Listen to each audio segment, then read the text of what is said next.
الرجيم بسم الله الرحمن الرحيم وبه نستعين وهو خير المعين وصلى الله على سيدنا محمد وآله الطاهرين اللهم صل على محمد وآل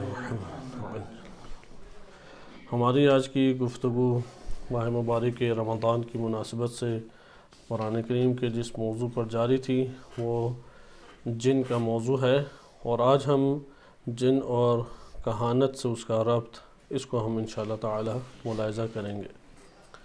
قرآن کریم میں 3-4 آیات ہیں، تقریباً 3 جگہوں پر تذکرہ وارد ہوا ہے کہ یہ شیاطین یہ کوشش کرتے ہیں، البتہ ادھر شیاطین سے مراد وہی کافر مشرک شریر جن ہیں۔ شریر جن یہ کوشش کرتے ہیں کہ غیب کی خبریں معلوم کر لیں، اور غیب کی خبریں معلوم کرنے کے لیے وہ پھر آسمانوں کی طرف رخ کرتے ہیں، اور وہاں سے انہیں شہاب ثاقب کو مارا جاتا ہے، جس کی وجہ سے وہ منع ہو جاتے ہیں۔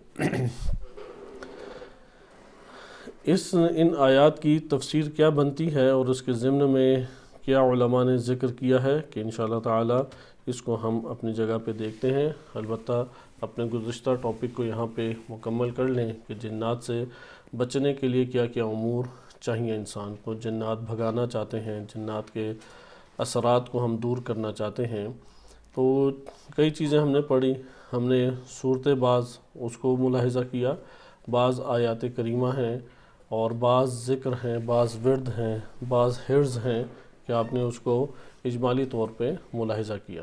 انہی میں سے ایک ہمارے پاس روایات کا مجموعہ ہے کہ جس میں وارد ہوا ہے کہ انار کھانے سے یہ اثرات وسوسہ جن وہ انسان کے اندر ختم ہو جاتے ہیں۔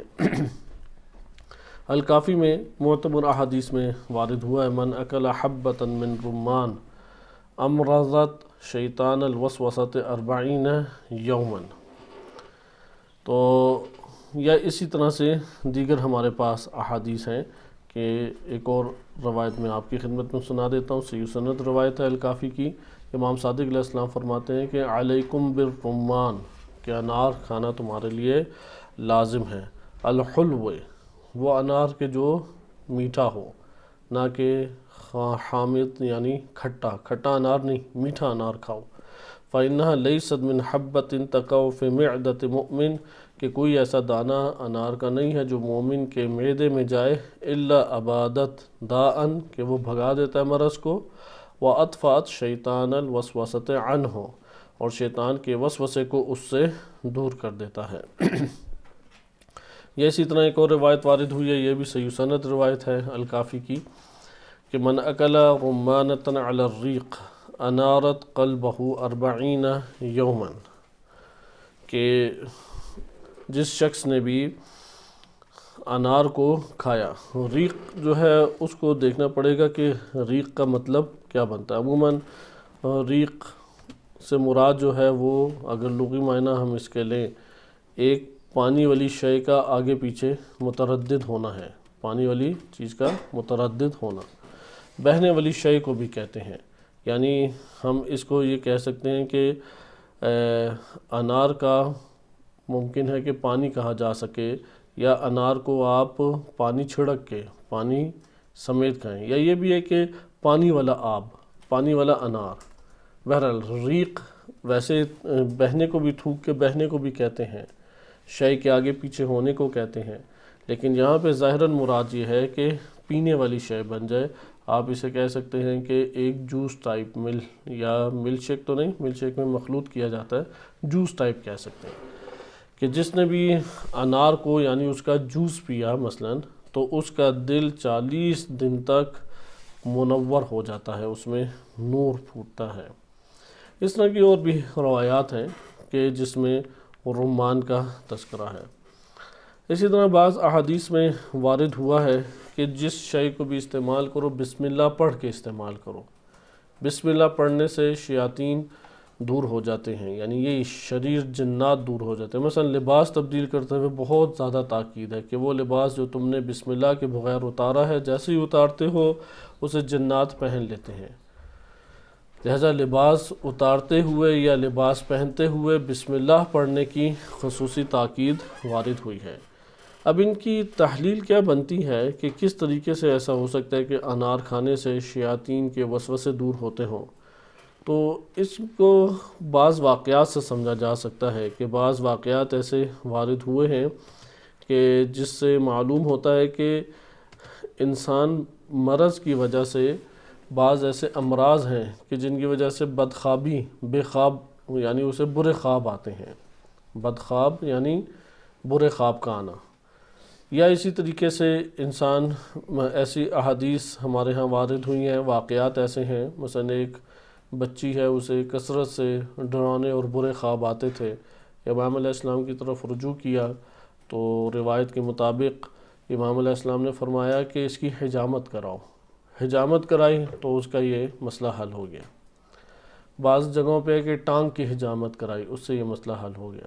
حتیٰ کہ جب انسان غذا خصوصاً مرغن یا گرم غذائیں کھاتا ہے تو شہوانی غریزے زیادہ انسان کے جسم میں جنم لیتے ہیں، غضب بھی زیادہ آتا ہے، غصہ بھی زیادہ آتا ہے اور شہوت جنسی بھی زیادہ ابھرتی ہے۔ اس کے لیے روایات میں وارد ہوا ہے کہ ایک تو گوشت کی مقدار کو قلیل کرے، بہت کثیر نہ کھائے، قلیل کرے، ختم نہ کرے، ختم کرنا انتہائی نقصان دہ ہے، معنوی اعتبار سے بھی جسمانی اعتبار سے بھی، یعنی اس کے معنوی نقصانات بھی ہیں، کاملاً گوشت کو ختم کر دینا، کیونکہ روح انسان کی جسم سے اور جسم انسان کا روح سے ربط رکھتا ہے اور دونوں کے اثرات ایک دوسرے پر واضح طور پہ آشکار پڑتے ہیں۔ تو اس میں بھی یہ کہ حجامت کرائے، حجامت سے فاسد مادہ نکل جاتا ہے اور وہ شہوانی غریزہ جو ہے، جنسی شہوانی غریزہ، وہ تھم جاتا ہے۔ اب وہ جب غریزہ انسان کے وجود کے اندر خوب ایک شدت پیدا کر رہا ہے اور ابھار رہا ہے تو انسان کے لیے مشکلات پیدا ہو جائے، بار بار منفی خیالات ذہن میں پیدا ہوتے ہیں، بار بار اسے ضرورت جنسی کا احساس زیادہ ہوتا ہے، بار بار انسان کو خواب اس نوعیت کے آنے لگ جاتے ہیں۔ اب وہاں پہ یہ جو شیاطین کے لیے راہ ہموار ہوئی ہے، اس راہ ہموار ہونے کا سبب انسانی جسم کے اندر ان غریزوں کا ابھرنا ہے کہ غذا متوازن نہیں تھی، اس غیر متوازن غذا کی وجہ سے مزاج انسانی میں تغیرات برپا ہوئے اور وہ باعث بنے۔ بس بعض جنات کے اثرات کے وجوہات ہیں، حتیٰ جنون کی وجہ اس طرح سے بن جاتی ہے بعض اوقات۔ تو خوراک کا خصوصی خیال رکھیں۔ ہم اس واقعے سے پھر ان چیزوں کی تشریح کو سمجھ سکتے ہیں، مثلا کنگھی کرنے کا حکم دیا گیا ہے، اسی طرح نہانے کا خصوصی حکم دیا گیا ہے، بسم اللہ پڑھنے کا خصوصی حکم دیا گیا۔ بس ظاہری اسباب بھی بعض اوقات شیاطین اور جنات کے آنے کے لیے راہ ہموار کرتے ہیں اور بعض اوقات معنوی چیزیں ایسی ہوتی ہیں جو راہ ہموار کرتی ہیں۔ ہر دو کو کنٹرول کرنے کے حکم وارد ہوا ہے کہ اسے کریں۔ ہم اگر خلاصہ اس طور پہ لینا چاہیں تو میں آپ کی خدمت میں ایک خلاصے کے طور پہ ذکر کر دیتا ہوں۔ آیت اللہ محمد حسین تہرانی رحمۃ اللہ علیہ بہت عظیم شخصیت گزری ہیں، انہوں نے جن کے موضوع کے اوپر کچھ مقالات اور کچھ چیزیں درج کی ہیں، البتہ آیات اور روایات سے ہی ماخوذ ہیں، کیونکہ عارف تھے، عارف کامل، بڑی شخصیت تھے اور کافی نکات انہوں نے لکھے، البتہ جن بھگانے والے عارف نہیں تھے۔ ابھی انشاءاللہ کہانت کے موضوع پہ آئے گا، یہ جو جن بھگانا، جادو کے توڑ، اس طرح کے عرفان ہمارے حوزہ علمیہ میں رائج عرفان میں سے نہیں ہے، اسے عرفان کا نام دینا ہی غلط ہے۔ آیت اللہ محمد حسین تہرانی رحمۃ اللہ علیہ انہوں نے جن کے بارے میں لکھا ہے کہ جنات ضعیف ترین مخلوق ہیں، اگرچہ عمل میں قوی اور تحرک میں تیز ہیں، شکلیں کئی ڈھانپ بنا لیتی ہیں، لیکن انسان کی نسبت ضعیف ہے، اور اس کا بار بار تکرار کرتے ہیں کہ انسان کی نسبت وہ ضعیف ہے اور کئی متعدد قسم کے گروہوں میں تبدیل ہوتے ہیں۔ توالد و تناسل یعنی اولاد کا سلسلہ بھی ان میں ہوتا ہے، نکاح بھی ہے، مومن عادل بھی ہیں، فاسق فاجر مشرک بھی ان میں پائے جاتے ہیں۔ انسانوں کی طرح انہیں لذت کا احساس بھی ہوتا ہے اور غضب بھی ان کے اوپر طاری ہوتا ہے، اور وہی جو روح کے اوپر مشکلات انسانوں کی آتی ہیں وہی ان کی ارواح پر بھی آتی ہیں۔ ان کا جسم ہوا اور آگ سے بنا ہے اور انسان کا جسم مٹی اور پانی سے وجود میں تشکیل میں آیا ہے۔ دفع جن کو دور کرنے کے لیے کیا علاج کیا جائے، ایک ایک کر کے اب میں آپ کی خدمت میں تیزی سے وہ بیان کر دیتا ہوں، اگرچہ ہم اس کو گزشتہ دروس میں پڑھ چکے ہیں۔ لیکن انہوں نے جو ترتیب بیان کی تو بزرگ عالم دین سے خصوصاً اس دنیا سے رخصت ہو چکے ہیں. آیت اللہ محمد حسین تہرانی حقیقت میں انہوں نے مکتبہ تشیع میں عرفان کے موضوع کو صحیح طریقے سے کھولا اور تاریخ عرفان کو بہترین طریقے سے بیان کیا. سید علی قاضی طباطبائی اور سید محمد حسین طباطبائی رحمہم اللہ کے شاگردوں میں سے ہیں. علامہ طباطبائی ہمیشہ ان کے پیچھے نماز پڑھتے تھے، خود آگے کھڑے نہیں ہوتے تھے. بہت ایک عظیم شخصیت گزری ہیں محمد حسین تہرانی. یہ ذکر کرتے ہیں کہ اگر آپ شیاطین اور شریر جنوں کو بھگانا چاہتے ہیں، اس میں سے پہلی چیز ہے کہ قلبی توجہ کے ساتھ استعاذہ اعوذ باللہ پڑھیں. قلبی توجہ، کیونکہ اعوذ باللہ کا مضمون یہ ہے، اعوذ باللہ میں اللہ کی پناہ لے رہا ہوں من الشیطان الرجیم. یہ جو راندہ درگار نکال دیا گیا ہے، رجم شدہ جو شیطان ہے، اس سے پناہ لیتا ہوں. یہ ہمارے پاس پہلا آ گیا. اس کے اوپر روایات ہمارے پاس باقاعدہ موجود ہے. خود قرآن کریم کی آیات ہیں کہ ہم کل ذکر کے حوالے سے پڑھا. حساس ہونا چاہیے اذکار کے اعتبار سے، کیونکہ قرآن کریم نے بیان کیا ہے کہ جس نے بھی اللہ کے ذکر سے رخ پھیرا اس کی زندگی تنگ ہو جائے گی اور وہ اندھا اٹھایا جائے گا. یا نبی صلی اللہ علیہ وسلم کو منع فرمایا گیا کہ جس کا دل غافل اللہ تعالیٰ نے کر دیا ہے اپنے ذکر سے، اس سے تعلق نہ رکھا جائے. لہذا سورہ کہف آیت نمبر 28 میں ارشاد باری تعالیٰ ہوتا ہے وَلَا تُطِعْ مَنْ أَغْفَلْنَا قَلْبَهُ عَنْ ذِكْرِنَا، کہ اس کی اطاعت نہ کریں جس کے دل کو، قلب کو ہم نے غافل کر دیا ہے، اپنے ذکر سے غافل کر دیا ہے. وَاتَّبَعَ هَوَاهُ، وہ بس اپنے ہوائے نفس کی پیروی کرتا ہے. وَكَانَ أَمْرُهُ فُرُطًا، اور اس کا جو امر ہے، اس کا جو جتنے بھی امور ہیں وہ کیا ہیں، افراط تفریط کے شکار ہیں. یعنی افراطی پہلو اس میں زیادہ پایا جاتا ہے. بس آپ نے ملاحظہ کیا کہ ذکر چھوٹی چیز نہیں ہے، اس کو اہمیت دیں. اب جو 2 ذکر گزشتہ درس میں آپ کی خدمت میں ذکر کیے گئے تھے، اسے پڑھنے کی عادت ڈالیں. جب وہ مثلا آپ نبی صلی اللہ علیہ وسلم، ائمہ اطہار علیہ السلام آپ کی خدمت میں موجود ہوں، آپ ان کے محضر میں جائیں، یعنی وہ حاضر ہوں، آپ ان کی خدمت میں جائیں، ان کے محضر میں حاضر ہوں، تو آپ ان سے دین اور دین کی تعلیمات یا اپنی نجات انہی امور کے بارے میں سوال کریں گے، ہدایت اور رہنمائی لیں گے. وہ کیا رہنمائی ہماری کریں گے؟ ان میں سے ایک بڑا حصہ ہدایات اور رہنمائی کا کتب میں موجود ہے. اگر اسی پہ عمل نہیں کرتا تو امام کی زبان سے براہ راست سن کے کہاں سے عمل کرے گا وہ؟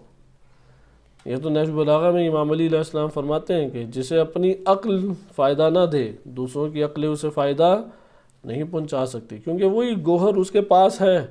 جب وہ گوہر پاس ہے تو نہیں فائدہ اٹھا رہا، تو جب وہ جو گوہر اور جوہر دور ہیں ان سے کیسے فائدہ اٹھائے گا؟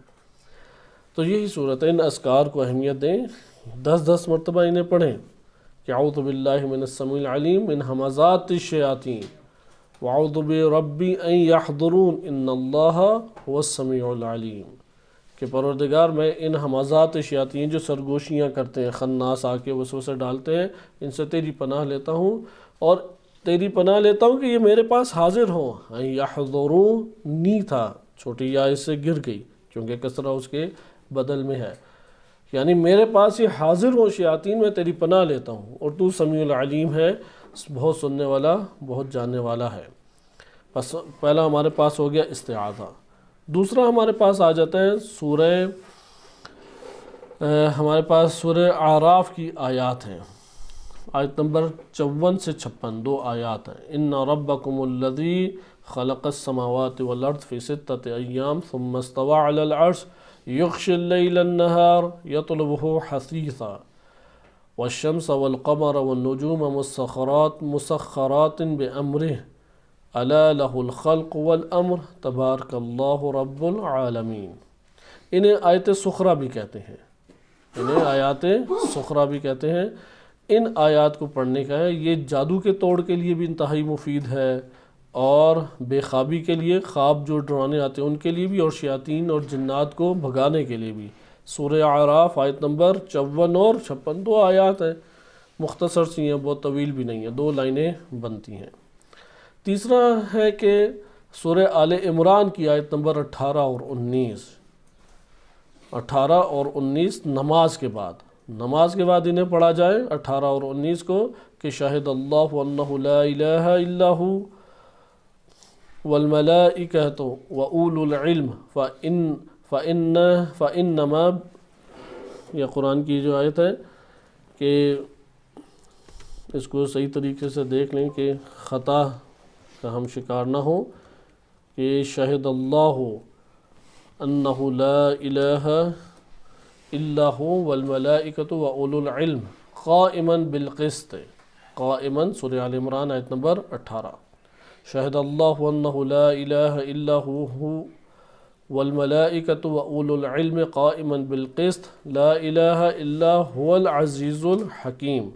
پھر اگلی آیت ہے ان الدین عند اللہ الاسلام وما اختلف الذین اوتوا الکتاب الا من بعد ما جاءهم العلم بغیا بینہم ومن یکفر بآیات اللہ فإن اللہ سریع الحساب۔ یہ 2 آیات ہیں۔ ہمارے پاس اس میں تیسری چیز جو آتی ہے سورہ آل عمران تھا، چوتھا آ جاتا ہے سورہ توحید نماز کے بعد، حد اقل 1 مرتبہ پڑھے مستحب ہے۔ روایات میں ملا یازر الفقید جلد نمبر 1 صفحہ 324 میں آیا ہے 12 دفعہ پڑھیں، ہر نماز کے بعد 12 دفعہ، اور فجر کی نماز کے بعد 11 دفعہ کا بھی حکم آیا۔ آیت اللہ حسن زادہ عاملی رحمۃ اللہ علیہ بھی اس کی بہت تاکید کرتے تھے۔ یہ وہ اذکار میں سے جو روایات اہل بیت علیہ السلام میں وارد ہیں اور اس کی بہت ہی زیادہ تاکید ہے، معنوی اعتبار سے بھی تاکید ہے، ظاہری اعتبار سے بھی۔ نمازوں کے بعد بالخصوص نماز فجر کے بعد 12 دفعہ یا 11 دفعہ قل هو اللہ، اس کو کسی صورت نہ چھوڑیں۔ علامہ حسن زادہ عاملی رحمۃ اللہ علیہ اور ان کے شاگردان بیان کرتے ہیں کہ اس کا طریقہ کار یہ ہے کہ قبلہ رخ ہوگے، حالت تشہد میں جیسے بیٹھتے ہیں اس طرح سے بیٹھیں اور اپنی انگلیوں کو بھی قبلہ رخ کریں اور سر کو دامن کی طرف، نگاہیں دامن پہ رکھیں، اس طریقے سے 11 دفعہ یا 12 دفعہ قل هو اللہ پڑھیں اللہ کی طرف توجہ کرتے ہوئے۔ 5واں ہے کہ بسم اللہ الرحمن الرحیم لا حول ولا قوت الا باللہ العلی العظیم۔ اس کے نماز صبح اور نماز مغرب کے بعد خصوصی طور پہ اس کی تاکید آئی ہے، اور 7 مرتبہ حد عقل پڑھے۔ الکافی میں یہ روایت وارد ہوئی ہے، یہ ہم کئی دفعہ روایت پڑھ چکے ہیں۔ بعض جگہوں پہ اس طریقے سے بھی ہے ولا حول ولا قوت الا باللہ یا برئت الی اللہ من الحول والقوہ، ایک ہی چیز ہے یہ ساری۔ بحار الانوار میں وارد ہوا ہے کہ صبح و شام سورہ یاسین پڑھے، اس سے بھی اس جگہ پہ جنات بھاگ جاتے ہیں۔ نمبر 7، سونے سے پہلے، نماز میں، نماز کے بعد، یا جب بھی انسان کو خوف محسوس ہو شیاطین سے، جنات سے، یا کسی بھی قسم کا خوف محسوس ہو تو سورۃ الفلق و سورۃ الناس پڑھیں۔ ان 2 صورتوں کی قیمت اور اہمیت کو جانیں۔ نماز میں، نماز کے بعد، کسی بھی موقع پہ، کسی بھی وقت، جب بھی خوف محسوس ہو سورۃ الفلق و سورۃ الناس پڑھا جائے۔ پھر ایک حرز ہے، حرز امام جواد علیہ السلام نماز صبح کی تعقیبات کے بعد اسے پڑھا جائے۔ بسم اللہ وصلی اللہ علی محمد وآلہ وافوض امری الی اللہ، کہ اپنے تمام امور میں اللہ کے سپرد کرتا ہوں۔ ان اللہ بصیر بالعباد، اسے بعض لوگ انگوٹھیوں پہ بھی پہنتے ہیں، حرز جواد کی، امام جواد علیہ السلام کی انگوٹھی بھی ملتی ہے، سٹار والی عموماً انگوٹھی کے اندر وہ انہوں نے زعفران سے یا کاغذ میں لکھ کے اندر رکھا ہوتا ہے، لیکن پڑھنے کی تاکید ہے خصوصاً نماز صبح کے بعد۔ آپ ان مضامین کو پڑھیں، ان سب میں یہی ہے کہ میں تمام امور اللہ کے سپرد کرتا ہوں، اللہ کے پاس پناہ لیتا ہوں، اللہ تعالیٰ تمام بلاؤں کو دور کرنے والا ہے، اس کی قدرت کے سامنے کوئی چیز نہیں آ سکتی، سب چیزیں اللہ کی قدرت کے سامنے حقیر ہیں۔ سب چیزوں کا یہ ایک خلاصہ ہے جو اس امر میں وارد ہو رہی ہیں۔ لہذا وہ انسان جس کا قلب اللہ کی طرف متوجہ ہے، وہ قلب کے ساتھ اللہ کی بارگاہ میں حاضر ہے، وہ اللہ کے اوپر اعتقاد قلب کی گہرائی سے رکھتا ہے، ایمان کی رونق سے افروز ہے، کیسے ہو سکتا ہے کہ شیاطین یا جنات اس کے اوپر حملہ آور ہو جائیں؟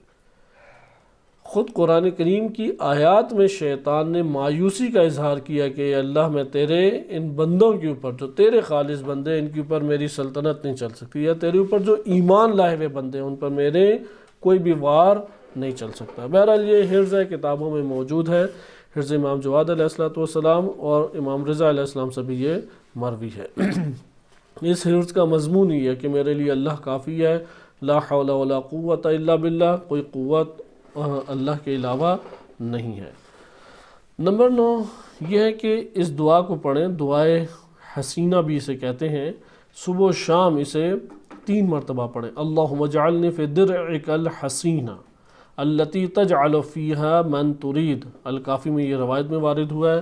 آیت اللہ بہجت رحمۃ اللہ علیہ سے بھی یہ منقول ہے کہ کوئی اسے پڑھ لے تو اگر اللہ نے اسے مصیبت سے، مشیت الہیہ ہے کہ مصیبت سے وہ بچ کے رہے، حتماً و حتماً وہ بچ کے رہے گا۔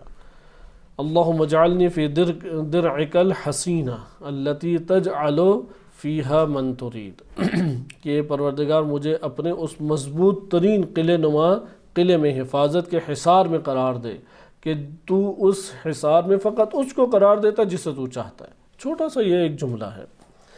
یا یہ ہے کہ آیت الکرسی کے بعد نماز صبح اور مغرب کی تاکیبات میں آیت الکرسی کے بعد اتنا سا یہ ذکر پڑھے، یا رحمن الدنیا والآخرہ ورحیمہما صلی علی محمد وآل محمد 3 مرتبہ کہیں۔ ایک تو نماز صبح اور نماز مغرب کے بعد آیت الکرسی کی بہت تاکید ہے، آیت الکرسی کے بعد 3 مرتبہ یہ پڑھے۔ یہ 9 ہمارے پاس ہو گیا۔ البتہ اس میں 9ویں جو میں نے آپ کی خدمت میں بیان کیا ہے 9 نمبر پہ، اس پہ مداومت شرط ہے کہ اس میں تسلسل سے اسے ذکر کیا جائے، تسلسل، اپنی روٹین نہ توڑیں۔ روایات سے استنباط کرتے ہوئے علماء نے جو ذکر کیا ہے اس میں یہ بیان کیا کہ حد اقل 40 دن تک ایک عمل کو ضرور چلایا کرے۔ 40 سے کم پہ چلائے گا تو تاثیر نہیں ہے اس کی۔ حد اقل اگر آپ کوئی کام شروع کرنا چاہتے ہیں، کوئی ذکر ہے، کوئی ورد ہے، کوئی عمل ہے، کوئی نیکی ہے، کچھ بھی، مثلا صدقہ دینا شروع کیا، 40 دن لگاتار دیں تو وہ روح کے اندر اگنا شروع ہو جاتا ہے۔ ہوتا نا زمین میں بیج بویا، آپ کہیں گے نہیں یار ابھی اس کی جڑیں نہیں نکلیں، آغاز ہی نہیں ابھی ہوا، وہ 40 دن ایک عمل کو انجام دیں تو اس کا آغاز شروع ہو جاتا ہے۔ نمبر 10 گھر میں اونچی آواز میں آذان دیں، یا ہر وہ جگہ جہاں پہ جن سے آپ کو خطرہ محسوس ہوتا ہے وہاں پہ اونچی آواز میں آذان دی جائے۔ جس جگہ پر بھی خطرہ محسوس ہو اونچی آواز میں آذان دیں، صحیح سند روایات گزر چکی ہیں۔ قرآن کو گھر میں رکھیں اور گھر میں اونچی آواز میں پڑھیں، قرآن کو آہستہ آواز میں نہ پڑھیں۔ جتنے شیاطین ہیں انہوں نے اپنا انتہائی فاسد اور فاسق جو مواد ہے وہ بڑے ترنم کے ساتھ اونچی آواز میں گاڑیوں میں بھی لگا کے پھرتے ہیں، ٹی وی پہ بھی نشر کیا ہوا ہے، گنگناتے بھی پھرتے ہیں، اور ادھر یہ جو مومن ہے اسے مشکل پیش آ جاتی ہے قرآن اونچی آواز میں پڑھتے ہوئے۔ قرآن کو بڑے کانفیڈنس اور خود اعتمادی کے ساتھ اونچی آواز میں پڑھیں، اللہ کے لیے پڑھیں، اس کی بارگاہ میں حاضر ہوتے ہوئے، اس سے خطاب کرتے ہوئے، گویا اللہ آپ سے خطاب کر رہا ہے، جیسے علم اخلاق و عرفہ بیان کرتے ہیں کہ گویا کہ اللہ تعالیٰ آپ سے خطاب فرما رہا ہے اور آپ کی زبان سے اپنے کلمات کو جاری کر رہا ہے جو اللہ نے آپ کو بیان کرنے ہیں۔ یعنی یہ ہماری حیثیت اس درخت کی مانند ہے کہ جس درخت سے موسیٰ علیہ السلام کو وحی کی آواز آئی تھی، اس طریقے سے اللہ کی بارگاہ میں حاضر ہوں۔ توسل خصوصی طور پہ کریں، روضہ اہل بیت علیہ السلام میں جائیں، حرم اہل بیت علیہ السلام میں جائیں، معصومین علیہ السلام سے توسل کریں۔ خصوصاً ان تمام ہستیوں میں جس ذات سے زیادہ توسل کا حکم دیا گیا یعنی تجربہ شدہ، بعض توسل ایسے ہوتے ہیں کہ اسے مجرب توسل کا نام دیا گیا ہے عرفہ کی زبان میں بالخصوص، یعنی جس کو انہوں نے یہ توسل کی نوع جس کو بھی بیان کی ہے اور اس نے اس کو تجربہ کیا کامیاب رہا ہے، اور وہ ہے یا علی، یا علی، یا علی ادرکنی، امیر المومنین علیہ السلام سے توسل، کہ توسل امیر المومنین علیہ السلام سے وہ ان چیزوں کو بھگا دیتا ہے۔ حتیٰ آپ نے روایات پڑھی کہ اس میں نبی صلی اللہ علیہ وسلم سے یا امیر المومنین علیہ السلام کا تذکرہ ہے کہ جب جن کو بھگانے کی بات آئی تو کیا کہا کہ میں وہی عزم کر چکا ہوں کہ عزم علیکا رسول اللہ صلی اللہ علیہ وسلم، یا عزم علیکا کہ تیرے خلاف جو عزم علی بن ابی طالب علیہ السلام نے کیا تھا۔ لہٰذا ان توسلات کو، ان 2 توسلات کو خصوصی ذہن میں رکھیں۔ نبی صلی اللہ علیہ وسلم 13 نمبر، اور ان کے اہل بیت کے اوپر کثرت سے درود بھیجیں اور ان کے دشمنوں کے اوپر لعنت کریں۔ جو عامل حضرات ہیں بالخصوص ایران کے اندر، جن کے اپنے عامل حضرات سارے درست نہیں ہوتے، البتہ ان موضوعات کے بڑے معتقد ہوتے ہیں، یا علی ہو گیا، اہل بیت سے توسل ہو گیا، قرآن کریم کی قیمت اور اہمیت اور اس کی آیات کے اثرات، ان کے بڑے معتقد ہوتے ہیں۔ یہاں پہ مراد یہ نہیں کہ ان عاملوں کے پیچھے جائیں، لیکن ان کی بات ہم نے کسی بھی درس میں ذکر نہیں کی، اس درس میں اس حوالے سے ذکر کر دی جائے کہ ایران میں جو عامل ہیں، کہ ابھی کہانت کے باب میں ہم کچھ حصہ ان کا پڑھیں گے بھی، وہ شدت سے اس بات کے قائل ہیں کہ جنات میں اہل سنت نہیں ہیں، جن یا مومن ہے یا کاملاً کافر اور مشرک ہے، جن میں اہل سنت نہیں پائے جاتے۔ بہرحال یہ ادھر جو موجود ہیں گمنام قسم کے عاملین، ان کا یہ کہنا ہے۔ دوسرا ان کا یہ کہنا ہے کہ بدترین سے بدترین جن بھی کیوں نہ ہو، جس نے اذیت میں مبتلا کیے ہوئے ہے، وہی واقعہ جو آپ اپنے ممالک میں پاکستان، ہند وغیرہ میں سنتے ہیں کہ وہ بچہ ہے یا بچی ہے یا بندہ ہے، وہ چائنیز بول رہا ہے، فرینچ بولنے لگ گیا، سر اس کا پٹخا جا رہا ہے، عجیب و غریب حرکتیں شروع کر دی ہے، چیزیں توڑنے لگ گیا ہے، اس طرح کے جو جن زدگی کے واقعات ہیں، تو وہ کہتا ہے کہ اس کے کان میں جا کے نام لے کے دشمنان اہل بیت کا نام لے کے لعن کی جائے تو وہ چیختے چلاتے ہوئے چلا جاتا ہے۔ اب یہ ادھر کے عاملین کا یہ کہنا ہے، لیکن اس جگہ پہ جو انہوں نے ذکر کیا ہے وہ ہے درود پڑھیں اہل بیت علیہ السلام پہ، نبی صلی اللہ علیہ وسلم وہ اہل بیت علیہ السلام، اور ان کے دشمنوں پہ اعلان کریں، تو عاملین کی اس سے تائید اس بات کو ہو جاتی ہے۔ 14 نمبر دیکھیں کہ قرآن کریم کی بعض آیات اور بعض روایات جن کے اوپر اہل بیت علیہ السلام کے نام درج ہوں ان کو آپ اپنے گھر میں آویزاں کریں، لٹکائیں، جیسے آیت الکرسی کو لٹکائیں۔ اچھا، اسی طریقے سے اہل بیت علیہ السلام کے ناموں کو لٹکائیں دروازے کے اوپر، دیوار کے اوپر، یعنی ماحول جو ہے وہ ایک روحانی ٹائپ اس طرح کی چیزوں کا ہونا چاہیے۔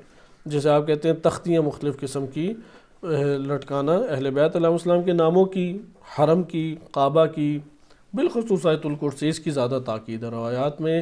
آیت الکرسی چونکہ لکھنے، پڑھنے اور اس سے ایک تعلق قائم کرنے کا حکم ہے، آیت الکرسی کی قیمت سب سے بالا تر ہے۔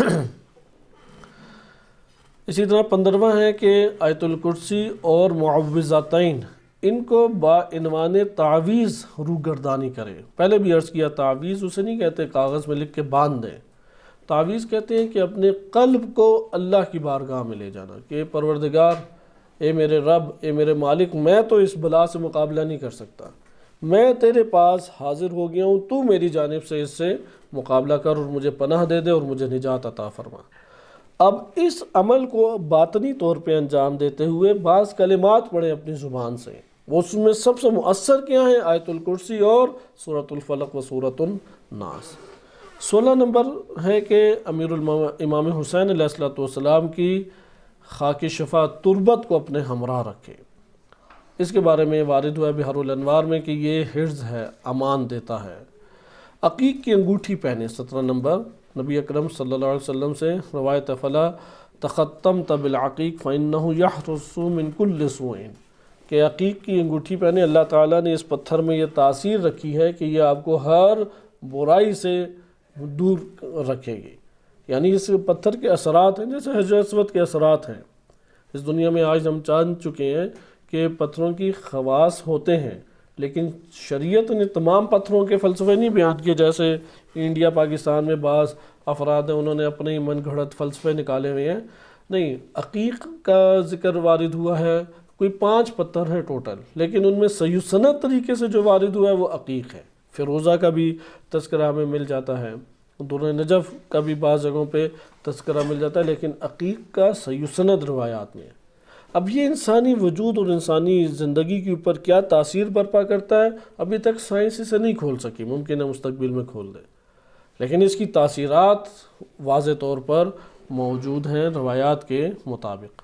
8واں یہ ہے کہ مداومت کے ساتھ صدقہ دے، اگرچہ قلیل ہی کیوں نہ دے، صدقہ ضرور اللہ کی راہ میں دے۔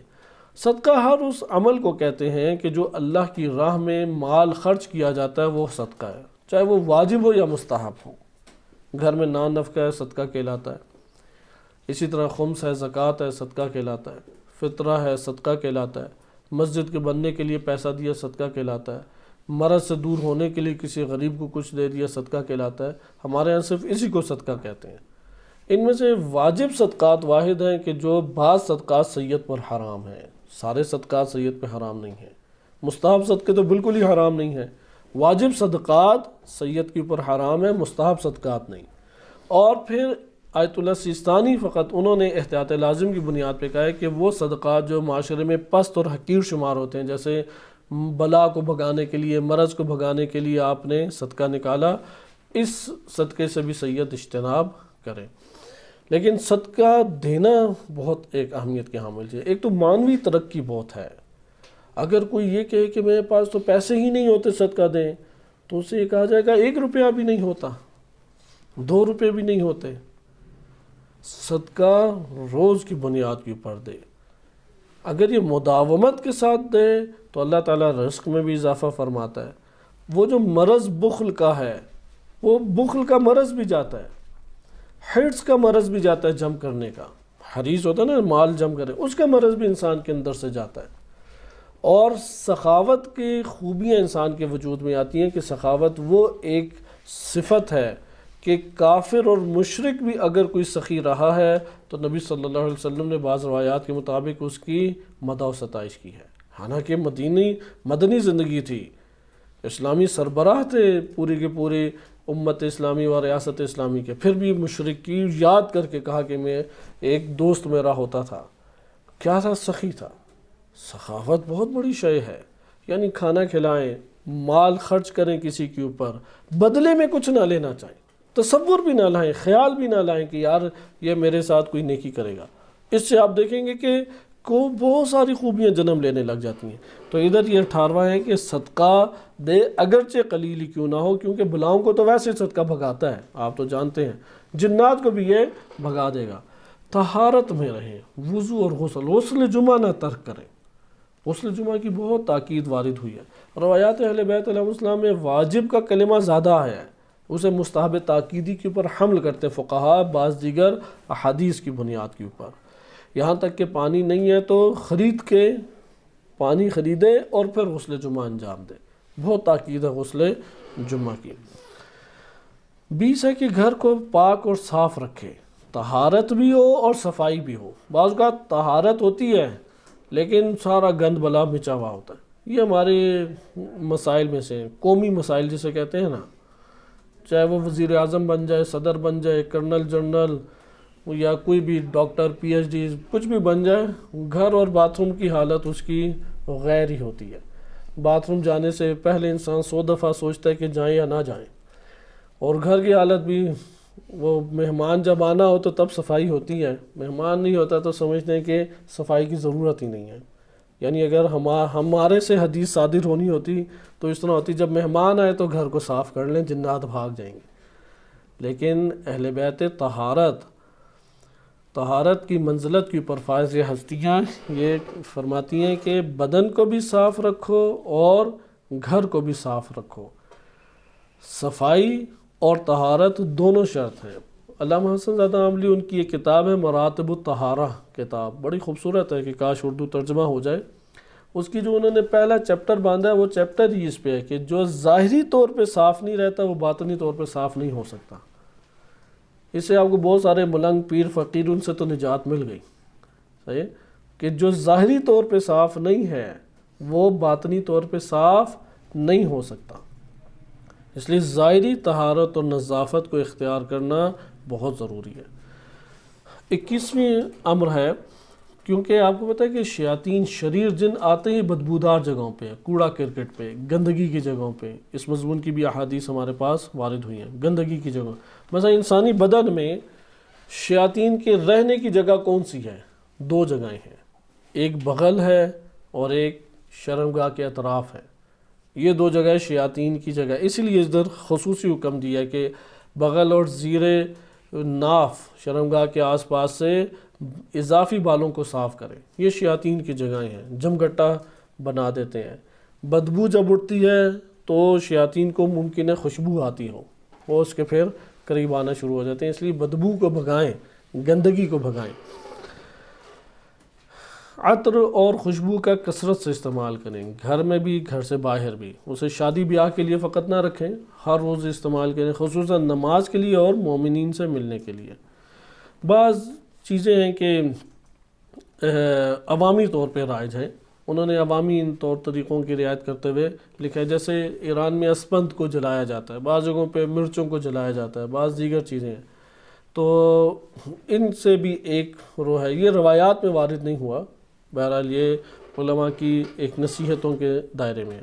کبوتر رکھیں، مرغ رکھیں، پالتو جانور کوئی نہ کوئی رکھیں، جو پالتو، جیسے طوطے پالتو نہیں ہے، پالتو وہ ہوتا ہے جسے چھوڑا جائے تو واپس لوٹ کے آ جائے، جو چھوڑے اور پھر واپس ہی نہ آئے تو وہ پالتو نہیں ہے۔ بعض پالتو ہیں جن کے حرام ہے، جیسے کتا ہے، حرام ہے کہ اسے رکھنا، لیکن بعض دیگر پالتو جانور، خصوصاً تاکید کس کی ہے؟ 3 کی تاکید ہے، کبوتر کی سب سے زیادہ ہے۔ نمبر 2، اس لیے تمام جگہوں پہ آپ جائیں، مدینہ، مکہ، کربلا، نجف، ہر حرم اہل بیت علیہ السلام کے کبوتر آپ کو جوار میں ملیں گے۔ دوسرا ہے مرغ رکھا جائے۔ تیسرا ہے بکری یا اس کا بچہ وغیرہ رکھیں۔ البتہ شہری دنیا میں یہ تینوں ہی مشکل ہو گئی ہیں، اگر ایک مرغ رکھنا یا 2 کبوتر رکھنا یا 1 کبوتر رکھنا کوئی مشکل نہیں ہے، انسان جگہ بنا کے گھروں میں ایسا امر انجام دے سکتا ہے۔ یہ ہمارے پاس کل چیزیں تھیں کہ جو وارد ہوئی ہیں۔ ہم اگلی جگہ پہ منتقل ہوتے ہیں۔ علامہ حسن زادہ عملی رحمۃ اللہ علیہ کی کتب میں جو جنات کے حوالے سے جو مواد آیا وہ 10 نکات پر ہے، اگر فرصت ملی کسی موقع پہ وہ بھی خلاصہ بیان کر دیا جائے گا، چونکہ آج جو آپ کی خدمت میں ذکر کیا ہے سورہ اعراف کی 2 آیات 54 اور 56 اور سورہ آل عمران کی آیات 108 109، اس کے علاوہ بقیہ سارے ہم احادیث میں پہلے تقریباً پڑھ چکے تھے۔ جہاں تک قرآن کریم کی ان آیات کی بات ہے جن میں استراق کا حکم ہے، سرقہ کہتے ہیں چوری کرنے کو، عربی میں سارق کسے کہتے ہیں؟ چوری کرنے والا۔ سورہ حجر آیت نمبر 18 میں ارشاد باری تعالیٰ ہوتا ہے کہ اس آیت کو تھوڑا اوپر سے اگر پڑھیں تو واضح ہو جائے گا۔ وَلَقَدْ جَعَلْنَا فِي السَّمَاءِ بُرُوجًا، ہم نے آسمان میں برج بنائے ہیں، آپ کے آسمانی راستے ایک نو بنا دیے۔ وَزَيَّنَّاهَا لِلنَّاظِرِينَ، اور آسمان کو دیکھنے والوں کے لیے انتہائی پرزینت اللہ تعالی ہم نے بنایا ہے۔ وَحَفِظْنَاهَا، اور ہم نے اس آسمان کی حفاظت کی ہے، مِن كُلِّ شَيْطَانٍ رَجِيمٍ، ہر اس شیطان رجیم سے، وہ شیطان جسے رجم کیا گیا ہے، اللہ نے دھتکار دیا، نکال دیا۔ إِلَّا مَنِ اسْتَرَقَ السَّمْعَ، مگر یہ کہ اگر کوئی استرقہ ہوتا ہے چوری کی کوشش کرنا، باب افتعال سے ہے، سرقہ سے استرقہ، کہ جو بھی چوری کرنے کی، غیبی خبروں کے چوری کرنے کی کوشش کرتا ہے کہ کیا چوری کرے اور سن کے آ جائے، فَأَتْبَعَهُ شِهَابٌ مُبِينٌ، تو اس کے پیچھے ہم ایک شہاب واضح شہاب کو مارتے ہیں اور وہ اسے جا کے لگتا ہے۔ ادھر آپ نے دیکھا جن شیاطین آسمان پہ چوری کرنے کی کوشش کرتے ہیں، غیبی خبریں، اور اس کا علاج کیا ہے؟ یہ شہاب ہے۔ اگلی اس سے آیت کریمہ دیکھیں، سورہ صافات میں بھی آیت نمبر 10، إِلَّا مَنْ خَطِفَ الْخَطْفَةَ فَأَتْبَعَهُ شِهَابٌ ثَاقِبٌ، اگر کوئی اچکنے والا آئے کہ خبر کو اچک کے لے جائے تو پھر ان کے اوپر کون آ کے پڑ جاتا ہے؟ شہاب ثاقب۔ اس سے اوپر آیت نمبر 6 کو دیکھیں سورہ صافات میں، إِنَّ زَيَّنَّا السَّمَاءَ الدُّنْيَا بِزِينَةٍ الْكَوَاكِبِ، ہم نے آسمان دنیا کو کواکب کے ستاروں اور سیاروں سے مزین کیا ہے۔ وَحِفْظًا مِّن كُلِّ شَيْطَانٍ مَارِدٍ، اور ٹھکرائے ہوئے، رانندہ کیے ہوئے ہم نے ہر شیطان سے اس کی حفاظت کی ہے۔ لا يسمعون الى الملأ الاعلیٰ، ملائے اعلیٰ میں یہ شیاطین جن کچھ نہیں اب سن سکتے۔ وَيُقْذَفُونَ مِن كُلِّ جَانِبٍ دُحُورًا وَلَهُمْ عَذَابٌ وَاصِبٌ، ان کو بھگایا جاتا ہے، مارا جاتا ہے۔ اور شہاب ثاقب کا بھی آپ نے سورہ صافات آیت نمبر 10 میں تذکرہ سنا۔ سورہ جن آیت نمبر 9 میں بھی اسی طرح ہے۔ وَأَنَّ كُنَّا نَقْعُدُ مِنْهَا مَقَاعِدَ لِلسَّمْعِ، ہم آسمانی راستوں میں بیٹھ جایا کرتے تھے سننے کے لیے۔ شیاطین جن بتا رہے کہ ہم لوگ کیا کام کیا کرتے تھے کہ ہم بیٹھ جاتے تھے راستوں میں۔ فَمَن يَسْتَمِعُ الْآنَ، اگر کسی نے اب سننے کی کوشش کی اب سے، یجد لہو شہابا رصدا، تو اس کو ایک تیز شہاب آ کے اس کو لگے گا اور کھا جائے گا۔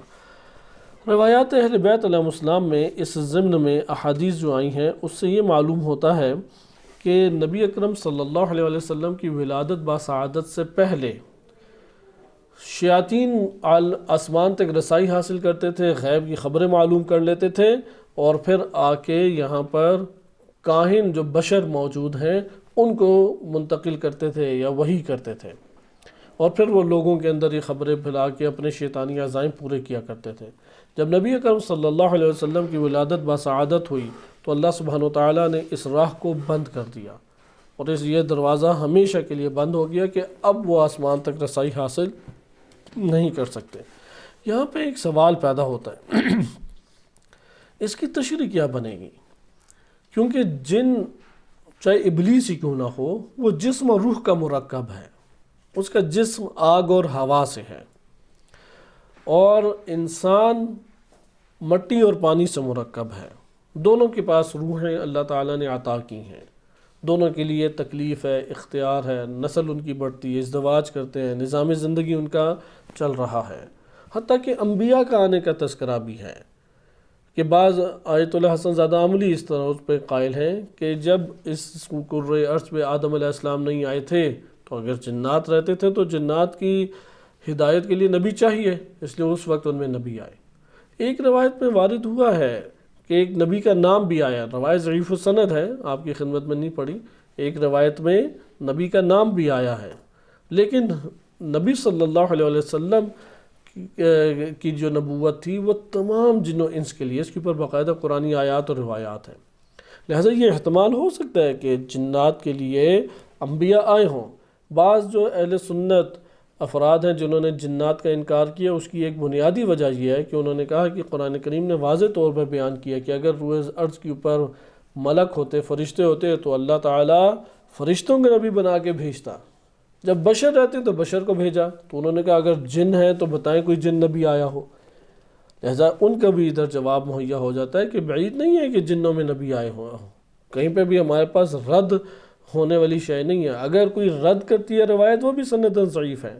ایک بات معروف ہے کہ جنات میں نبی نہیں آئے، لیکن ہماری کتب میں ہی ایک روایت وارد ہوئی ہے کہ جس کے مطابق ایک نبی آئے ہیں جنات میں، اس روایت کے مطابق۔ لیکن اگر ہم اس بات کے قائل ہو جائیں کہ جنات قبل سے، کیونکہ قرآن کی تصریح بھی ہے انسانوں سے پہلے جنات وجود رکھتے تھے، وہ جسم رقیق رکھتے ہیں، لطیف اور انتہائی باریک جسم رکھتے ہیں، اور روح بھی رکھتے ہیں، مکلف ہیں، اس زمین پہ انہیں موت بھی آتی ہے۔ قرآن کی تصریح آپ پڑھ چکے ہیں کہ جن کو موت آتی ہے وہ ہمیشہ کے لیے زندہ نہیں ہے، ضعیف مخلوق ہے انسان کی نسبت سے، انسان کی قوتیں اس سے بالاتر ہیں۔ ہاں عام انسانوں کی نسبت جنات قوی تر ہوتے ہیں یا شریر تر ہوتے ہیں۔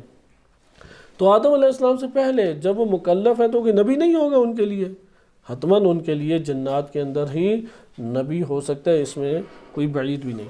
لیکن سوال یہ پیدا ہوگا ادھر آسمان سے کیا مراد ہے؟ کون سا آسمان؟ آسمان دنیا یا آسمان کوئی معنوی؟ دو قول بن جاتے ہیں۔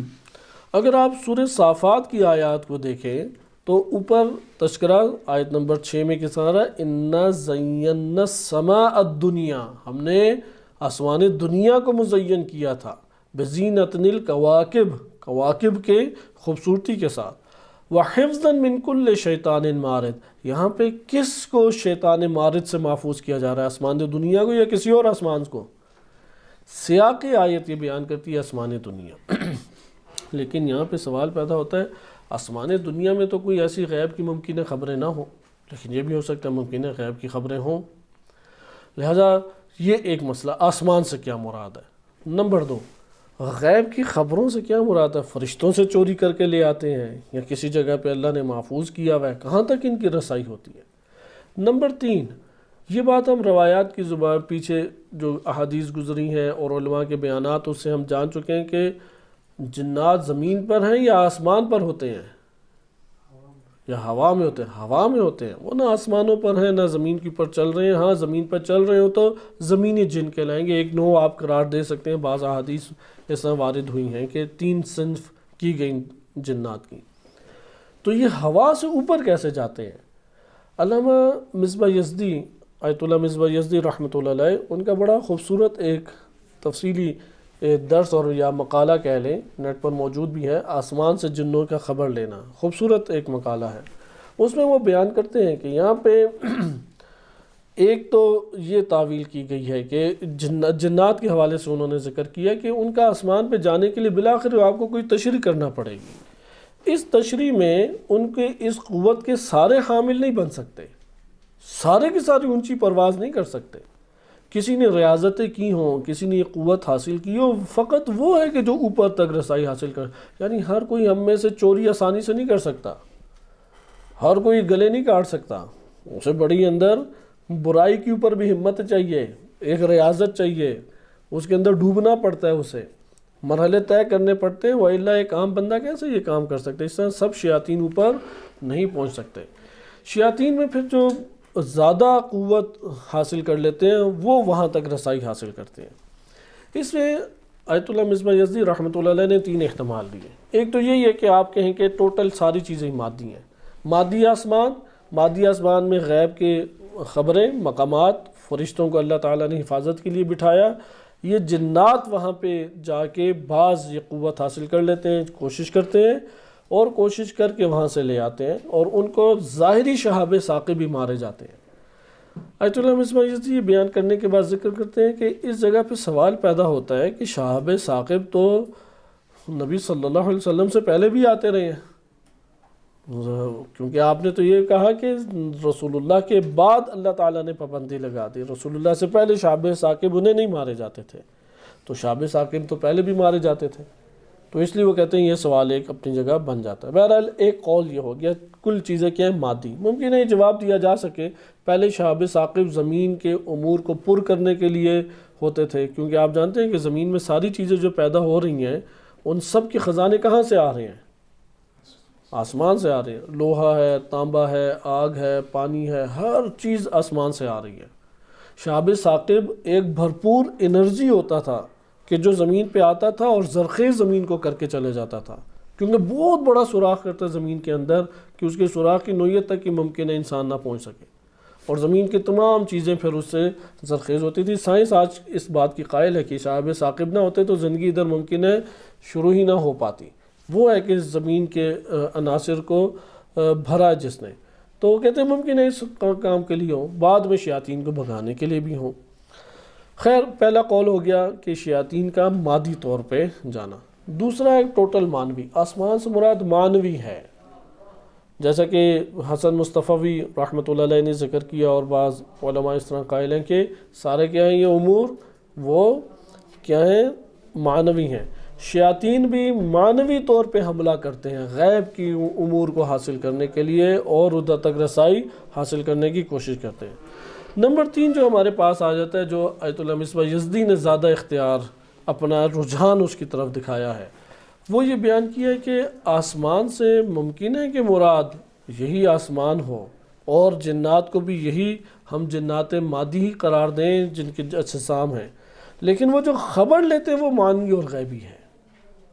تو پھر اس کو انہوں نے پھر تشریحاً تھوڑا سا ذکر کیا ہے۔ ہم یہاں پہ ایک سوال ابھارتے ہیں کیونکہ ممکن ہے کہ ہمارے قارئین کو اس سے زیادہ دلچسپی نہ ہو۔ قرآن کا اصل موضوع تو یہ ہے کہ یہ استراق السم کیسے ہوتا ہے، کیسے وہ سن لیتے ہیں آسمان پہ جا کے۔ یہ بات تو ہے کہ آسمان سے چیزیں نزول کرتی ہیں، ساری چیزیں آسمان سے ہیں، ہر امر جو یہاں پہ برپا ہونا ہے وہ پہلے آسمان پہ، لیکن کون سا آسمان؟ معنوی آسمان یا ظاہری آسمان؟ ہم اس بحث کو بھی ترک کرتے ہیں۔ ہم یہاں پہ پہنچتے ہیں کہ ٹھیک ہے، لے آتے ہیں غیبی کچھ خبریں جان لیں، کیونکہ غیبی خبروں کے منبع 2 ہی ہیں ہمارے پاس، ایک رحمانی منبع ہے اور ایک شیطانی منبع ہے۔ اللہ سبحانہ و تعالیٰ اگر کسی کو عنایت کرنا چاہے، قلیل مقداری کیوں نہ ہو، مستقبل کوئی خبر ہے، مستقبل کوئی حادثہ ہے، وہاں الہام کے ذریعے، خواب کے ذریعے آج کے دور میں بھی ممکن ہے، شیعہ سنی دونوں صحیح سند روایات ہیں کہ مومن کا خواب نبوت کے 70 اجزاء میں سے ایک جز ہے۔ اس موضوع کی بڑی پیاری اور خوبصورت احادیث موجود ہیں۔ اس لیے اگر معنوی طور پہ غیب کی خبریں معلوم ہوں، کسی کے حالات پتہ لگیں، کوئی مذائقہ نہیں، یہ تو اللہ تعالیٰ کی عنایات ہیں اس کے اوپر کہ اس کے نفس کا ایک احاطہ ہے۔ لیکن ایک شیاطین کوشش کرتے ہیں، شیاطین جو ہیں وہ چوری کرتے ہیں، منفی طریقے سے آتے ہیں، اس لیے قرآن نے استرق السمع کا نام لیا ہے، یا خطفہ کہ خطفتا اچک لینے کا نام دیا ہے۔ اب یہ اچک کی کرتے کیا ہیں پھر؟ یہ ہیں وہ ابلیس اور اس کے چیلے، ائمۃ الشیاطین، شیاطین کے امام، یہ پھر وہی کرتے ہیں شیاطین انس و جن کو، ان کے سینوں کے اندر منتقل کرتے ہیں، یہاں سے کہانت شروع ہوتی ہے۔ کہانت کے باب کے حوالے سے خواہش تھی کہ آپ کی خدمت میں امام علیہ الصلوۃ والسلام کی روایت جو الاحتجاج علی اہل اللجاج میں وارد ہوئی ہے جلد نمبر 2 میں، ادھر سے آپ کے سامنے کچھ حصہ پڑھا جاتا، لیکن وقت ہمارے پاس آج ختم ہوا چاہتا ہے، کیونکہ اس میں امام علیہ السلام سے پوچھا گیا فَمِنْ أَيْنَ أَصْلُ الْكَهَانَةِ، کہانہ، یہ کہانت کہاں سے آئی؟ تو امام علیہ السلام نے بیان فرمایا کہانت کا تعلق انہی شیاطین سے ہے۔ آج یہ جو آپ کو بے عمل قسم کے پیر، عامل، بدو ٹائپ بیٹھے ہوئے ملتے ہیں اور گھروں کی خبریں دے رہے ہیں، یہ ایک نوع جادوگر ٹائپ ہیں، چاہے وہ داڑھی رکھ لیں، ٹوپی پہن لیں، عمامے پہن لیں، کوئی پیسے لیں پیسے نہ لیں۔ اس وقت معاشروں کو انہوں نے برے طریقے سے ذلیل و خوار کیا ہوا ہے، گھر گھر لڑائیاں انہوں نے ڈالی ہوئی ہیں، اللہ کے اوپر توکل کاملاً ختم کر دیا ہے، اللہ کی ربوبیت کی بجائے ان پیروں فقیروں کی ربوبیت کے قائل ہو گئے، اور بڑے بڑے جرائم یہ پیر، کاہن، جادوگر ٹائپ لوگ انجام دیتے ہیں، یہ اصل میں شیاطین کے نمائندے ہیں۔ اس کے اوپر گفتگو ضروری ہے انشاءاللہ تعالی۔ ہم اگلے درس میں بروز ہفتہ اگر انشاءاللہ انعقاد کر پائے تو کہانت اور جنوں کے اسی غیبی خبروں کا شیاطین کا لینا اور وہی کرنا، اس سے متعلق آیات اور روایات کے ضمن میں اس کو ملاحظہ کریں گے۔ صلی اللہ علیہ سیدنا محمد و آلہ طاہرین۔